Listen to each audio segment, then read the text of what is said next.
méditation quotidienne au féminin. Aujourd'hui, la course la plus importante, première partie. Dans 1 Corinthiens 9, verset 24, on lit « Ne savez-vous pas que ceux qui courent dans le stade courent tous, mais qu'un seul reçoit le prix?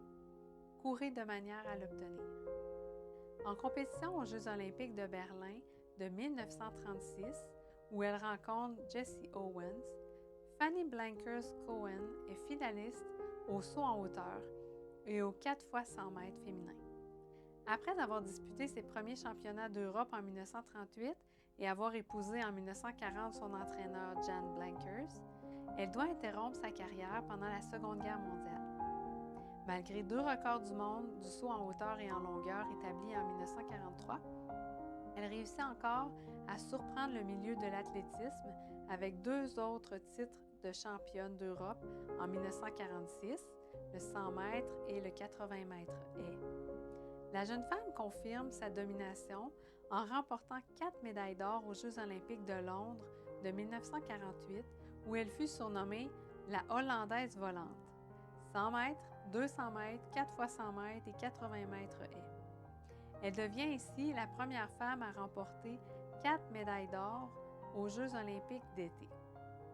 La vie de cette femme, comblée de médailles et de trophées, montre ce que l'on peut obtenir par des efforts déterminés. Florence Griffith Joyner fut une autre grande athlète. Elle naquit le 21 décembre 1959 à Los Angeles, en Californie.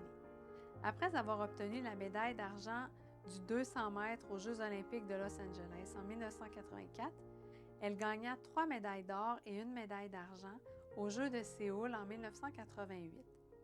Elle obtint aussi 2 médailles aux Championnats mondiaux de Rome en 1987. L'apôtre Paul, qui connaissait bien le monde de l'athlétisme, présenta l'image du stade qu'est la vie et que nous parcourons en courant. Il nous exhorte à courir de manière à obtenir le prix.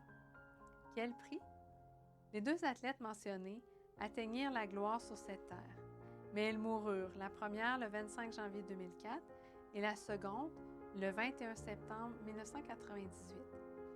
Bien que l'histoire les ait immortalisées, leur vie n'existe plus.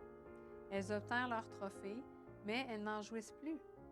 Par contre, toi et moi avons l'opportunité de courir et de gagner la couronne de la vie. Fais-tu les préparatifs nécessaires pour remporter cette victoire? La course de la vie offre 2 trophées. L'un est éphémère et l'autre éternel. Choisis. Bonne journée dans le Seigneur et à demain.